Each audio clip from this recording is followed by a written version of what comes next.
Welcome to our channel. Today we how to transfer money from Apple Cash to debit card, quick fix step by step clearly. To transfer money from Apple Cash to your debit card, start by opening the Wallet app on your iPhone.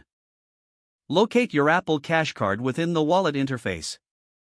Tap on the Apple Cash card to access its details. Next, look for the option labeled Transfer to Bank and select it. You will then see an option to enter the amount you want to transfer. Type in the desired amount and choose Next to proceed. Now, select your debit card as the destination for the transfer. Review the details of your transfer to ensure everything is correct. If everything looks good, tap on Transfer to initiate the process. Apple Cash will prompt you to confirm the transfer with Face ID, Touch ID, or your passcode. Complete the confirmation step to finalize the transfer. Your funds will typically arrive in your linked debit card within 1 to 3 business days. For a faster option, you can select the instant transfer feature if available.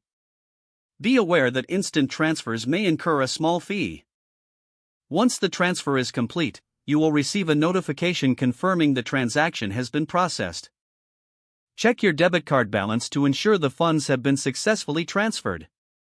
If the page does not load, refresh the browser or try again in a private or incognito window.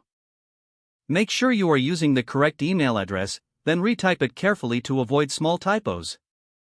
If your password is not accepted, use the reset option and create a new strong password you can remember.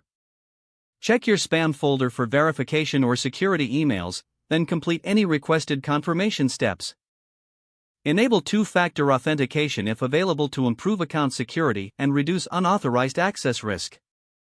After signing in, review your profile details so your contact information and settings are accurate and current. If you see an error message, note it down and try again after restarting your device and internet connection. Log out when you finish, especially on shared devices, to keep your account and payment information secure. If the page does not load, refresh the browser or try again in a private or incognito window. Make sure you are using the correct email address, then retype it carefully to avoid small typos. If your password is not accepted, use the reset option and create a new strong password you can remember. Check your spam folder for verification or security emails, then complete any requested confirmation steps. Don't forget to like this video and subscribe to our channel for more step-by-step tech guides.